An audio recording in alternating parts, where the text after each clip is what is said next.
मुलांच्या शाळा सुरुवात झाली आहे आणि आता मुलांच्या टिफिनला काय बनवायचा हा मोठा प्रश्न आहे. आज मी बनवला आहे पनीर पराठा. झटपट अशी इझी रेसिपी आणि टेस्टी रेसिपी आहे. तुम्ही देखील नक्की ट्राय करा.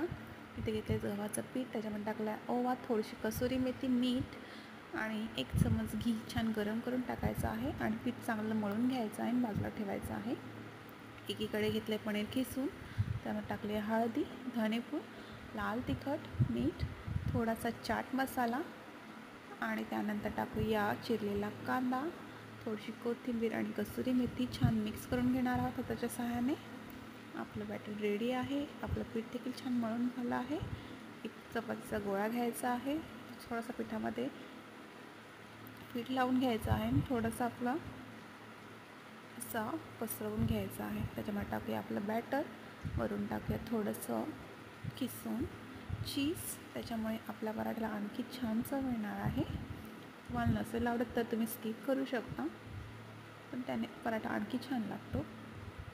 आता आपण मोदकासारखं ते बंद करून घेऊया, घट्टसर असं, जेणेकरून ते फाटणार नाही, बॅटर बाहेर येणार नाही.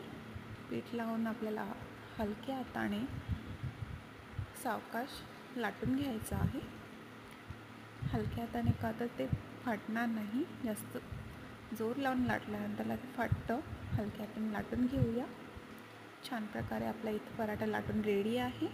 इकडे ठेवला आहे गॅसवर तवा. तवा छान गरम होऊन द्यायचा आहे. त्यानंतर तव्याला लावणार आहोत आपण थोडंसं घी, जेणेकरून आपला चीज तव्याला चिपकणार नाही. आणि मीडियम फ्लेमवर आपल्याला 2 मिनटासाठी भाजून घ्यायचं आहे. नंतर पलटून घेऊया. वरून टाकूया थोडंसं 1 चमच घी छान प्रकारे आणि पुन्हा पलटूया. दोन्ही बाजूने छान खरपूस भाजून घ्यायचं आहे आपल्याला.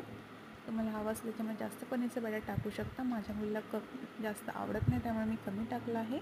इथे रेडी आहे इझी आणि टेस्टी पराठा.